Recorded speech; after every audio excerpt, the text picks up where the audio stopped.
పూర్తి వివరాలకు చదవండి రేపటి అక్షర శిల్పం దినపత్రికలో.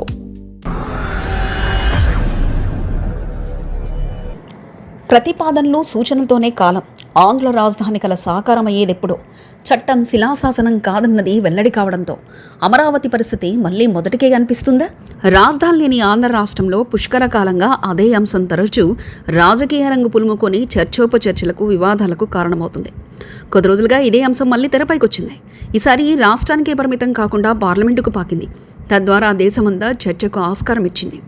ఇప్పటికే ఆలస్యమైన రాజధాని అంశంలో రాజకీయాలకు అతీతంగా ఏకాభిప్రాయంతో నిర్ణయాలు తీసుకోవాల్సిన తరుణంలో మన రాష్ట్ర పాలక ప్రతిపక్షాలు ఇప్పటికే రాజకీయ బేసజాలను వీడడం లేదు. భిన్న వైఖరులను పట్టుకుని వేలాడడం మానలేదు. అమరావతి ఏకైక రాజధాని అంటున్న టీడీపీ ఆధ్వర్యంలో కూటమి ప్రభుత్వం రాజధాని నిర్మాణాలకు చర్యలు తీసుకుంటూనే, మరోవైపు గత అనుభవాల దృష్ట్యా భవిష్యత్తులో ఇంకెవరు అమరావతిని టచ్ చేయలేని, రాజధానిని మార్చలేకుండా చేయడంపై దృష్టి సారించింది. విజనరీగా చెప్పుకునే సీఎం చంద్రబాబు మొదలుంచి పుట్టిన పరిష్కార మార్గమే అమరావతి రాజధానిగా చేస్తూ పార్లమెంట్లో చట్ట సవరణ చేయడం ద్వారా చట్టబద్ధం చేయడం. అనుకునేదే తడవుగా అసెంబ్లీ బడ్జెట్ సమావేశాలు పూర్తయినా కూడా ప్రత్యేకంగా మళ్లీ అసెంబ్లీని సమావేశపరిచి అమరావతి ఏకైక రాజధాని అని, ఆ మేరకు ఆంధ్రప్రదేశ్ పునర్విభజన చట్టం 2014లో రాజధాని అమరావతి పేరు చేరుస్తూ సవరణ చేయాలని ఏకగ్రీవ తీర్మానం చేయించి కేంద్ర ప్రభుత్వానికి పంపారు. అక్కడున్నది కూడా ఎన్డీఏ ప్రభుత్వమే కావడంతో ఏపీ నుంచి వచ్చిన తీర్మానాన్ని అంతే అర్జెంటుగా కేంద్ర కేబినెట్ ఆమోదముద్ర వేసింది. ఆ వెంటనే పార్లమెంట్లో ప్రతిపాదించి ఆమోదింపజేశారు. దాంతో అమరావతి రాజధానికి చట్టబద్ధత లభించిందని, ఇక దాన్ని ఎవరు ముట్టుకోలేరని, కదపలేరని చంద్రబాబుతో సహా నాయకులందరూ తెగ ప్రచారం చేస్తూ విజయోత్సవాలు కూడా జరుపుకున్నారు. కానీ రాజ్యాంగ నిపుణులు, పార్లమెంటరీన్ల వాదన ప్రకారం చట్టసభల్లో బిల్లులు ఆమోదించి చట్టాలు రూపొందించినంత మాత్రాన అవి శిలా శాసనాలుగా మారిపోవు. కాలగమనంలో మారుతున్న పరిస్థితులు, అవసరాలకు అనుగుణంగా చట్టాలు సవరణలు చేసుకునే వెసులుబాటు రాజ్యాంగపరంగా ఉంది. అంతెందుకు ప్రజాస్వామిక భారతదేశానికి భగవద్గీతగా భావించే రాజ్యాంగానికే మనం 100 సార్లకు పైగా సవరణలు చేసుకున్నాం. భవిష్యత్తులో అమరావతికి చట్టబద్ధత కల్పించిన చట్టాన్ని కూడా ఇలా సవరించే అవకాశాన్ని ఎవరూ కాదనలేరు. అపార అనుభవం కలిగిన చంద్రబాబుకు ఈ విషయాలు తెలియనివి కావు. కానీ ఏదో రకంగా అమరావతి అంశం ప్రజల్లో నానేలా చేయడం, తద్వారా రాజకీయ ప్రయోజనం పొందడం ఆయన అజెండా కావచ్చు. అమరావతి విషయంలో రాష్ట్రంలోని ప్రధాన పార్టీలు గత 12 ఏళ్లుగా తమ రాజకీయ మైలేజీని చూసుకుంటూ రాష్ట్ర ప్రజలతో అమరావతి నిర్మాణానికి భూములు ఇచ్చిన రైతులతో ఆటలాడుకుంటున్నారు.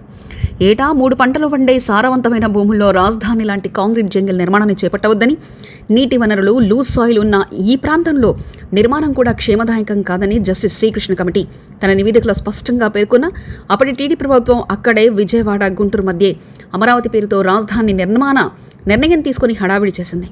ఆ తర్వాత అధికారంలోకి వచ్చిన వైసీపీ ప్రభుత్వం అమరావతి ప్రాధాన్యత తగ్గిస్తూ 3 రాజధానుల సిద్ధాంతాన్ని తెరపైకి తీసుకొచ్చి అమరావతి నిర్మాణాలను పూర్తిగా పక్కన పట్టేసింది. 3 రాజధానుల ప్రతిపాదనకు న్యాయ, ఇతరత్ర సమస్యలు ఎదుర్కోవడంతో అది కూడా ముందడుగు వేయలేకపోయింది. అలా శాశ్వత రాజధాని సమకూరకుండా మరో 5 ఏళ్లు గడిచిపోయాయి.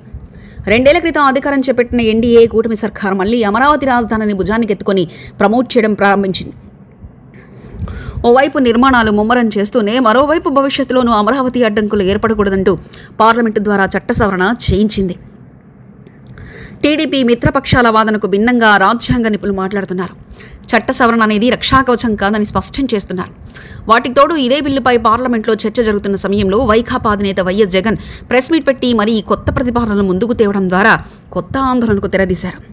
అమరావతి రాజధానికి తమ పార్టీ వ్యతిరేకం కాదంటూనే దానికి బదులుగా తాను ప్రతిపాదిస్తున్న ప్లాన్ బి అమలు చేయాలని సూచించారు. మావిగన్ అనే విచిత్రమైన పేరు తెరపైకి తెచ్చారు. మచిలీపట్నం, విజయవాడ, గుంటూరు నగరాల మధ్య ప్రధాన రహదారికి ఇరువైపులా ఉన్న 110 కిలోమీటర్ల ప్రాంతాన్ని రాజధాని ప్రాంతంగా, క్యాపిటల్ రీజియన్ నోటిఫై చేస్తే అది రాష్ట్రానికి గ్రోత్ ఇంజిన్గా మారుతుందని ఆయన అభిప్రాయపడ్డారు. ఈ ప్రతిపాదన వెనుక జగన్ ఉద్దేశం అభివృద్ధి వికేంద్రీకరణ, నిర్మాణ ఖర్చులను భారీగా తగ్గించుకోవడం అయినప్పటికీ సరిగ్గా పార్లమెంట్లో చట్ట సవరణ చేస్తున్న సమయంలో కొత్త వాదాన్ని వినిపించడం, అమరావతిని ఏదో విధంగా అడ్డుకోవాలన్న ఆయన ఆలోచన విధానం మారలేదన్న అభిప్రాయాలు చాలా మందిలో కలుగుతున్నాయి.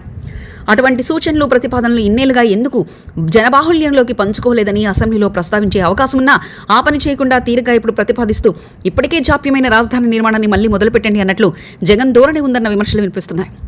ఇలా ప్రతిపాదనలు, సూచనలతోనే కాలం గడిచిపోతుంటే రాజధాని సాకారం అయ్యేది ఎప్పుడన్న ప్రశ్నలు వినిపిస్తున్నాయి. దీనికి తోడు చట్టం శిలాశాసనం కాదన్నది వెల్లడి కావడంతో అమరావతి పరిస్థితి మళ్లీ మొదటికేనా అనిపిస్తుంది. మరిన్ని కథనాల కోసం సబ్స్క్రైబ్ చేసుకోండి మీ అక్షర శిల్పం.